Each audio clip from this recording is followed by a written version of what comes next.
தினமும் இரு சக்கர வாகனத்தில் தன் மகளை பள்ளிக்கு அழைத்துச் செல்லும் தந்தை ஒருவர் ஒரு வித்தியாசமான விஷயத்தை தொடர்ந்து செய்து வந்தார். மகளுடன் சாலையில் செல்லும்போது ஏதாவது ஒரு கடையின் பெயர் பலகையை அவளை படிக்கச் சொல்வார். பின்னர் அந்த கடையை பற்றிய விவரங்களை அவளுக்கு விளக்குவார். அந்த கடையில் நடக்கும் வேலைகள், அதற்கான பொருள்கள், தயாரிக்கும் முறை என்று மகளுக்கு சொல்லிக்கொண்டே போவார். உதாரணமாக, ஒரு டீ கடை என்றால், எனக்கு தெரிஞ்சவர் இந்த கடைக்காரர் ஒரு நாளில் 17 மணி நேரம் வேலை செய்கிறார்.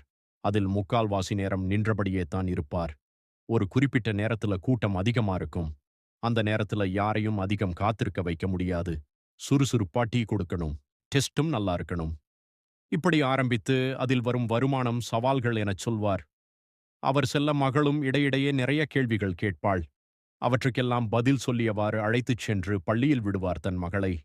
ஒரு நாள் வகுப்பில் ஒரு பாடம் நடத்தும்போது நடந்த உரையாடலில் பூ விற்பவர் பற்றிய பேச்சு வந்தது. உடனே எழுந்த அந்த பெண் அது பற்றி தனக்கு தெரிந்ததையெல்லாம் கோர்வையாக சொல்லிக் கொண்டே போனாள். அது மற்ற குழந்தைகளுக்கு மட்டுமல்ல, அந்த வகுப்பு ஆசிரியைக்கும் தெரியாத பல செய்திகளை வெளிப்படுத்துவதுமான ஒரு நிகழ்வாக இருந்தது. அந்த தகவல்களுக்குள் ஒரு மனிதரின் வாழ்வியல் முறை, சக மனிதருடன் நமக்குள்ள தொடர்பு, அவர்களின் முக்கியத்துவம், அவர்களின் பொருளாதார சூழல் ஆகியவை வெளிப்பட்டன.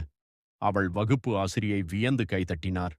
மற்ற குழந்தைகளும் கூட அவளை வியந்து பார்த்தனர். தன் தந்தைக்கு மனதார நன்றி சொன்னாள் அந்தச் செல்ல மகள். பொதுவாக பொருளாதார ரீதியாக எளிய பணிகளைச் செய்பவர்களை நம் குழந்தைகளுக்கு நாம் எப்படி அறிமுகம் செய்கிறோம் என்று யோசித்துப் பாருங்கள். சரியா படிக்கலைன்னா, இப்படித்தான் நீயும் கூலி வேலை செய்து கஷ்டப்படணும் என்கிறோம்.